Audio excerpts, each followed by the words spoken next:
അപ്പോൾ ഒരു കിടുക്കാശ് video YouTube ചാനലിൽ അപ്ലോഡ് ചെയ്ത് വണ്ടി മെച്ച ചാനലിൽ അപ്ലോഡ് ചെയ്യുന്നുണ്ട് കേട്ടോ. വേറെ ഒന്നല്ല, നമ്മുടെ 16V 4832, അതായത് 48 ടൺ 320 ഹോഴ്സ് പവറുള്ള നല്ല 16V വണ്ടി നമ്മൾ ഒരു റിവ്യൂ ചെയ്തിട്ട് ഇട്ടിട്ടുണ്ട് കേട്ടോ. അതിൽ നമ്മളൊരു ട്രക്ക് ലൈഫും ചെയ്തിട്ട് ലോറി ലൈഫും ചെയ്തിട്ടുണ്ട്. അപ്പോൾ ഫസ്റ്റ് റിവ്യൂ ആണ് നമ്മൾ ഇട്ടിട്ടുള്ളത്. അപ്പോൾ കാണുക കേട്ടോ, എല്ലാവരും മറക്കാതെ വണ്ടി മെച്ച ചാനൽ യൂട്യൂബ് ചാനലിൽ പോയിട്ടൊന്ന് സെർച്ച് ചെയ്ത് കണ്ടോളൂ. അപ്പോൾ അതിൻ്റെ ഡ്രൈവ് എക്സ്പീരിയൻസ് ഒക്കെ ഒന്ന് ഷെയർ ചെയ്താലോ, നമുക്കൊന്ന് വണ്ടിയിൽ ഒന്ന് കയറി ഓടിച്ച് നോക്കാൻ വേണ്ടി.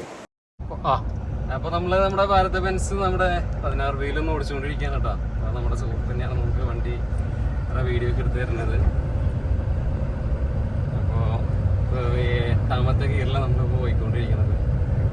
ഷിഫ്റ്റ് ചെയ്ത് പോയിട്ട് 8ാമത്തെ ഗിയറിലേക്ക് എത്തിച്ചു. നമ്മൾ ഈ ട്രക്കിനൊക്കെ മാറ്റില്ലേ, ഇതുപോലെ തന്നെയാണ് വരുന്നത്.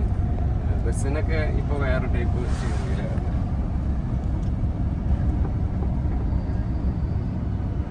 ക്രൂയിസ് കൺട്രോൾ സെറ്റ് ചെയ്തിട്ട് നമുക്ക് വേണമെങ്കിൽ ഓടിക്കാം. 60 നമുക്ക് സെറ്റ് ചെയ്ത് വെച്ചാൽ അതിങ്ങനെ പോയിക്കൊണ്ട് ഇതുപോലത്തെ റോഡിലൊക്കെ അത് ശരിക്കും പറഞ്ഞ കാര്യമാണ്. ക്രൂയിസൊക്കെ സെറ്റ് ചെയ്തിട്ട് ഓടിക്കാം.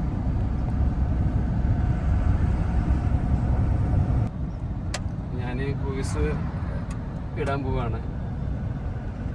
ക്രൂയിസിലാണ് അല്ലേ? ഒന്നും ചെയ്യണ്ടല്ലോ, ഒന്നും ചെയ്യണ്ട. അങ്ങനെ ഈ ഒരു സ്പീഡിൽ ഇപ്പൊ ഏത് സ്പീഡാണ് ആ സ്പീഡിൽ ഇങ്ങനെ വണ്ടി നമ്മളൊന്നും ചെയ്യുന്ന സ്റ്റീറിംഗ് 46 സ്പീഡിൽ കണ്ടില്ലേ? 46 സ്പീഡിൽ ഇങ്ങനെ സെറ്റ് ചെയ്ത് നമ്മളിങ്ങനെ ഒന്നുമില്ല, സ്റ്റിയറിംഗ് മാത്രം കൺട്രോൾ ചെയ്ത് ഇങ്ങനെ പോയാൽ മതി. അതല്ല 50 നമുക്ക് എത്രയാണോ നമ്മളത് ഇതായിക്കണേ ആ സ്പീഡിൽ 60 ഇങ്ങനെ പോകും. പ്ലസ് അമർത്തിയ സ്പീഡ് കൂടും. ഒന്ന് കൂട്ടണമെങ്കിൽ പ്ലസ് അമർത്തി സ്പീഡ് കൂടും. 47 ആയി. 3-4 പ്രാവശ്യം അമർത്തുന്നതിനനുസരിച്ച് സ്പീഡ് കൂടും. വീണ്ടും കൂടി വരുന്നുണ്ട്. ഇപ്പൊ 48 കയറി വന്നു. അതെ, ഇപ്പൊ ലോഡ് ഇപ്പൊ സമയം 12 മണിക്ക് നമ്മള് ലോഡ് വെച്ചിട്ടൊന്ന് അതിന്റെ ഒരു എക്സ്പീരിയൻസ് ഷെയർ ചെയ്തിട്ട് വണ്ടി എടുത്ത കേട്ടോ. അപ്പോ നല്ല സെറ്റാണ്.